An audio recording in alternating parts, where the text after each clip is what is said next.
it looks like now Okuga fear no Okomfo Anokye wo no e wo ka kwan ho ukofie wa uboba phone mobile phone upa twa ahorema Samum I am telling you Okomfo Anokye offer so movement TV da kwaku dawuru no wafase Okomfo Anokye offer so onzo free Okuga Okomfo Anokye offer so no well minimum no free na bushi na fie asa anti Okomfo Anokye offer so na fie no Okomfo Anokye fie no nam na obi anti fie ho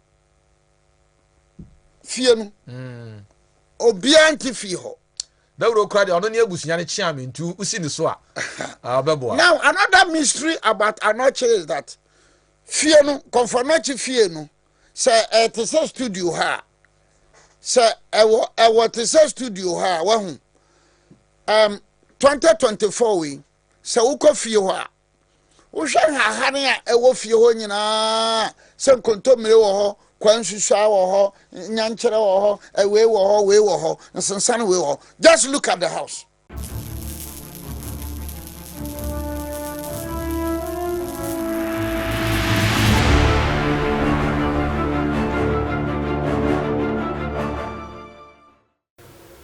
Memoir kwaba eba Skeleton Man TV. So Skeleton Man TV ana wo hwe.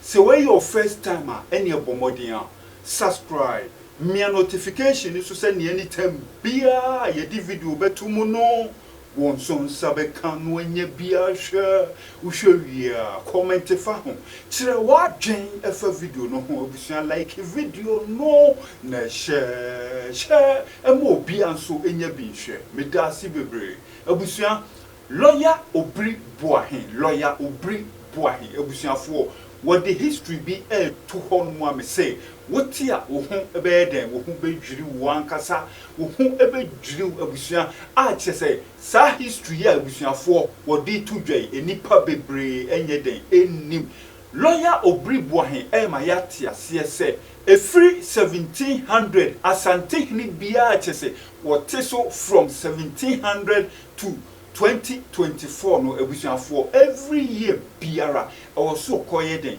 okodware Tano ensu no o say enye se omukọ honum na yeden ekodware o first no de titimremu no de ebusuafo na wotumu so omoyeden omukọ insuo no ho na yeden ekodware because that time no na chese ensuo ne ho nyina yeden afu ehonum eyeden emuram ankasa but neya kro ayeden emu bia chese ubekọ hon mu kra no na chese dan ayeden esisi baabia no wo se enei de yekọ nsuo no ayeden ebre ahemfo no no madware it was say ebusua since 1700 Asante hini bia every year ebusua omudware Tano ensuo na ebusua asemba ko saka ye ne se obidi antoa ebo dua ukọ Tano boase a ubetumi akoye den ubetumi akodani se dua no saa nso na obidi Tano nso ebo dua ubetumi akọ antoa akoye den akodani ne wo se akoye se omuye enuanom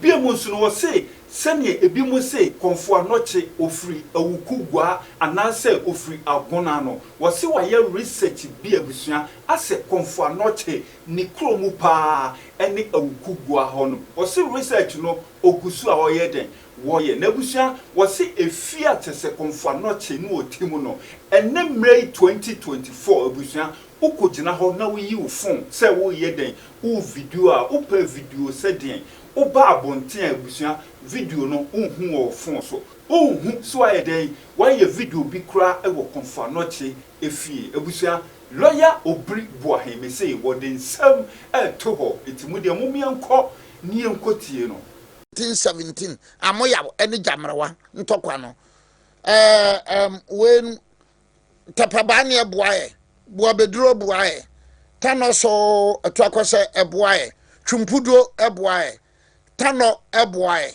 boachorowa eboae they all have the Ashantes.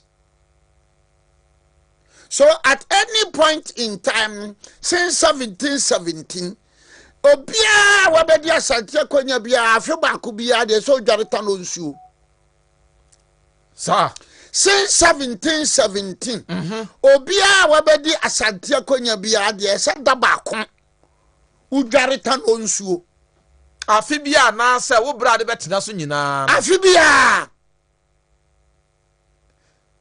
bia so udware asuo nsuo Tano nya no ne se omuntwa no bekosa brabe na besa so obekwakosa ro Tano so sunyane Tano so Tano Boahen, sorry Tano Boahen. Tano Boahen.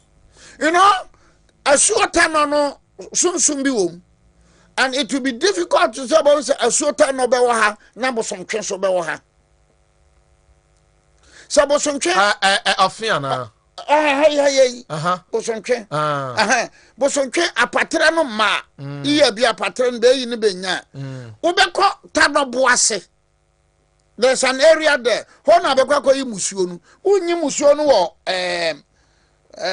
nation. Ya kontase. Akonta unyi musuo no wo ho. Anasa abono. Unyi musuo no. Chema untimi ko. Unyi musuo no wo ho. Ede ntia. Every say Tano no ene bosontwen. Ayi se te say nua. Etu bekwa ho na wakwa ko yi musuo no. Now asa bosontwe de lake. Asan ya bosom. Na lake de edi nsu a tire de they have emebom omo ogidie sembom but omo ogidie ana bebia won so mutwi aya call the cover ba wo lake ni so okwa bibi na be ni sisu na be nam so no aha one ba bi mutim a wo de fa na osuo no so hwe go and do that amanfo so yesi amanfo yeye bi o mera wo pa wo de kwa ye hu sunsanso anti sunsanso ko mo so sa enti mu a mo ko lake a mo ko dware nsuo no mu a yase mo ye yesa niema no munyai na hu sunsanso sa obi di antoa ebo udua na opese utu a ukota no Boahen obetumi atu sa yes obi de Tano Boahen obi de asuo Tano bo udua utim tu no antoa ha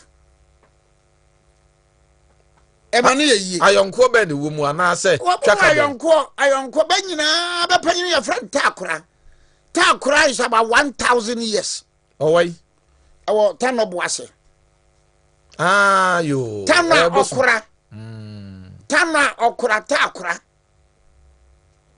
in fact takura no ne ma ne nananu bi ubenya bi takwabena ubenya bi wo sekwa takwabena ubenya bi wo boyem takwabena ubenya bi wo nchira. You understand? Now so Tano uko nogopo na voter region no be di abo wo nogopo a na bia wo situation is so difficult bentimi mfa so wo northern part. You get to takura ubetimi atu no nogopo sa na biso bo takura na so wo voter region now situation you go to nogopo unza nogopo no ye wo nsuo no ye obosom no menim e wo nsuo no sa no obosom. Nogopo is the town police station anyhow.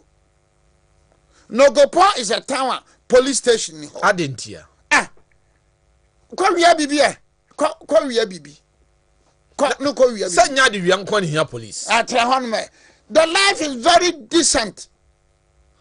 Do unto others. Nogopo, do unto others as you want others to do to you. So Nogopo, and then there is another town in Oti region. Omo was soro sa. Anna. At the Shari. They don't have those things. Na how the Manasi Krum Tino. I don't know if you want. Oh, I see. And you know, Minyanko Nogopo, I will go there, I will go to Shari. I'm doing a lot of research, I'm doing a lot of education. Now, last week alone, my research with Brahma said, it looks like Baba Kase Okomfo Anokye Obiri Boahen. And say Baba no correct. That may be true. It looks like. Na nyobeye ma say to no bo agona akonya no edema no. Because agona akonya no ye I'm not so satisfied. Minwie I am going on. Is it true say ya ukugwa?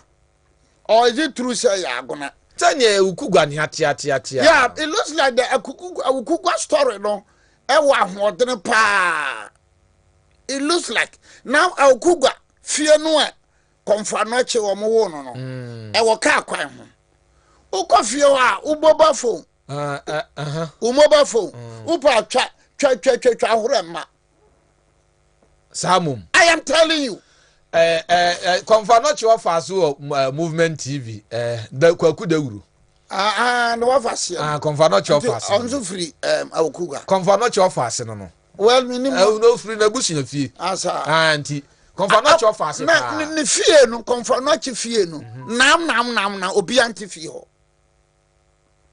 fie no obi anti fie ho dawuro krade ono ne abusunya ne chiame ntu usi ni so a obeboa. Now another mystery about Anokye is that fie no Okomfo Anokye fie no say it is a studio ha say what is a studio ha wa hu 2024 we say uko fie ho a wo hwe ha ne a ewo fie ho nyina say nkontomire wo ho kwansusua wo ho nyankere wo ho we wo ho nsensan we wo. Just look at the house hwe fie ho 2024 on say edru March April no apesi onim sa March April pesi 2024 you ko ho nsuto bresi apply ha na wo ho nyina no 2025 ko ho penisia March April 2025 no by June 25 no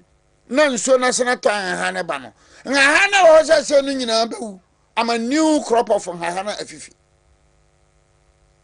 ha na wo se no nyina bewu I'm a new crop of Aharan Afifri. It is happening 2024. Okomfo Anokye ni fie.